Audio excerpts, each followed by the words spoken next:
And we are back to a victorious alumni field here at Bill Stewart Memorial Stadium, where the Magnolia Blue Eagles will advance to the West Virginia SSAC Single A semifinals with a 14-13 victory over the Williamstown Yellow Jackets, and a game of individual highlights, big breaks for each team, fighting the weather, two good, well-coached teams. I mean, this is great high school football. This is great action here tonight. Oh, yeah. I mean, you just saw a lot of hard hitting out there. I mean, it's a shame one of these teams had to lose the old cliche, but this Williamstown, they did some things this evening I haven't seen a team do with Magnolia in a long time. I mean, what did Tallman end up with rushing? We'll get to that here in just a second. And that's not counting the sacks he had. Yeah. Bad snaps. And like I was telling you there just a little bit ago in the break, you know, some teams come in well prepared in the playoffs. They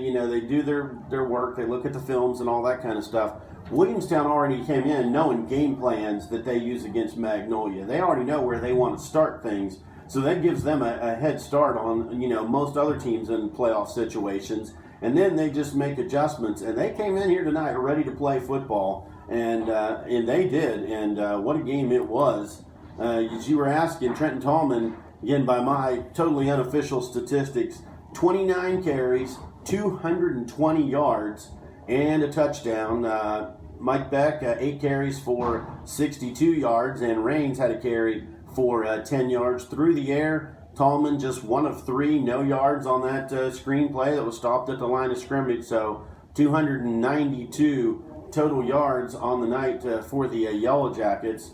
And for the Blue Eagles, Chase Street, 22 carries, 173 yards on the evening. Tyler Anderson, 22 carries, 94 yards.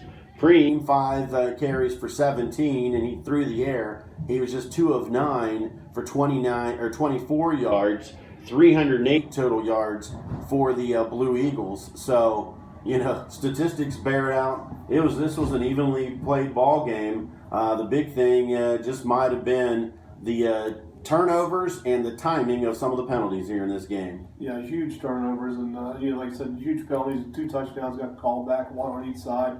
That's not counting the real long run that Chase had there in the third quarter. But this Magnolia team, they stepped it up. And now they got a couple breaks on some bad snaps from Williamstown. But there's a few times when you had the seniors Zach Hahn and Kyle Ritz coming in and making big plays in the backfield, forcing Williamstown to do things they really don't like to do, which is try to go outside or something. But you take your hats off to Williamstown. What they did on the offensive line and the defensive line. They came in with a great game plan. They executed it well. Just came up the next extra point short. And and when that happened way back in the second quarter, at the time you think, well, that could come into play, and it surely did here tonight. And again, too, you look at a team like Williamstown. You come in, Magnolia was definitely the favorite. They're the number 1 team, 11-0 coming into this ball game. But Williamstown is the defending state champions. This team has been here before. The coaches have been here before. You had to know that they were going to be able to step it up here in the playoffs. Yeah, they weren't your normal 8 seed. Their only losses were to Magnolia early in the year, and they lost to St. Mary's, who's going to play in the other semifinal next week over at East Hardy. So this is a real good football team. Like I said, I can't say enough things about Tallman, but let's talk about Magnolia. I mean, Chase Street's had some huge runs.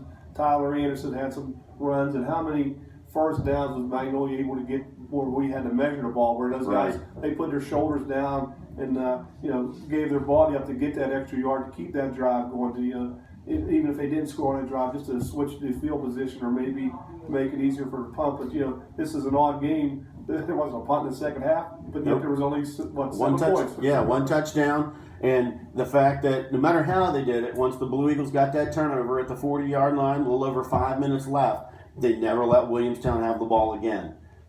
That's the difference between last year. The 4-6 team, so many things that went wrong at the end of a game that they ended up losing a game that happened in the fourth quarter. And this year they've turned every one of those situations around and turned them into victories. And now they're moving on to the state semifinals next week against Moorfield. Brian, that's also the difference between junior linemen and senior linemen. Mm-hmm. I've said all year, When I saw those kids go up to school last year, when they came in June, and I looked at some of those kids and I said, wow, they spent a lot of time in the weight room. I'd see those kids in the spring coming out of the weight room, and it's all paying off. They're not where they want to be yet, but they got one step closer. They want to play a semifinal game on their home field, and against the teams that's not familiar with them. Teams that give Magnolia problems are the Williamstowns, and whenever River has a pretty good team because they know Magnolia schemes, they know what Magnolia likes to do. But tonight it was just the running game for Magnolia showed up again when they had to. The numbers are real close between the rushing yards and total yards for both teams. But when Magnolia needed it, when it was gut check time, the kids came up and they made some big plays.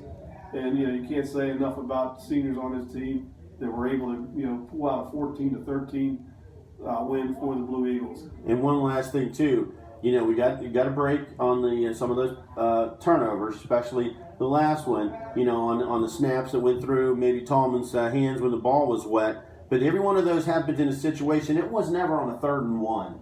It was always on the 3rd and long or, that kind of a situation. And so the Blue Eagles were already there. And every time that it did happen, Tallman was never able to pick the ball up and run around and scramble and try to make something happen. When that ball was bobbled, there was somebody on top of him. So it appeared the Blue Eagles had that play snuffed out to begin with anyway. So now the final 4 teams.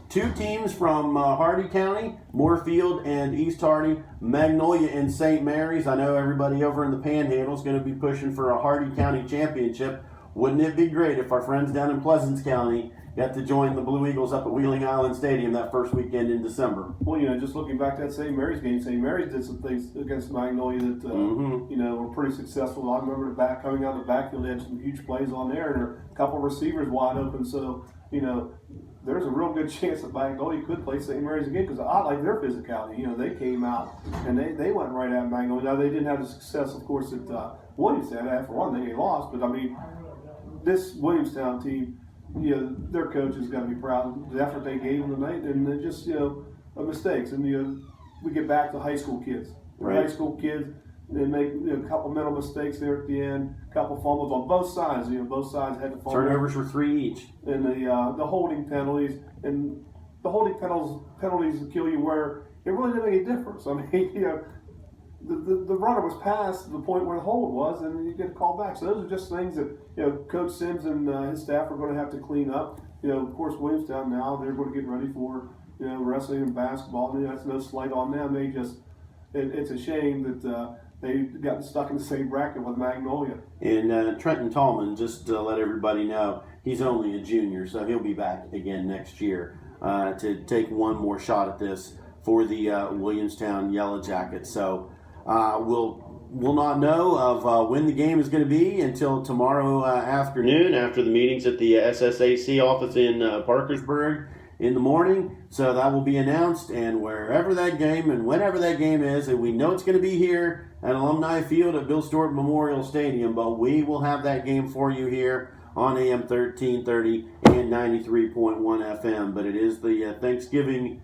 week next week, so not sure if Moorfield's going to want to choose to play on a Friday night or make it a trip over on Saturday afternoon. But as soon as we find out, we'll pass the word along to you over the air, and follow us on our Twitter account at WETZ Sports, and we will have the announcement as soon as it's made there again. So we will be back next week as the Magnolia Blue Eagles move on in the West Virginia SSAC Single A Football Playoffs. Our final score here once again, Magnolia 14, Williamstown 13. For Craig Schneid, I am Brian Croasmun, and this has been Magnolia Blue Eagle Football on AM 1330 and 93.1 FM.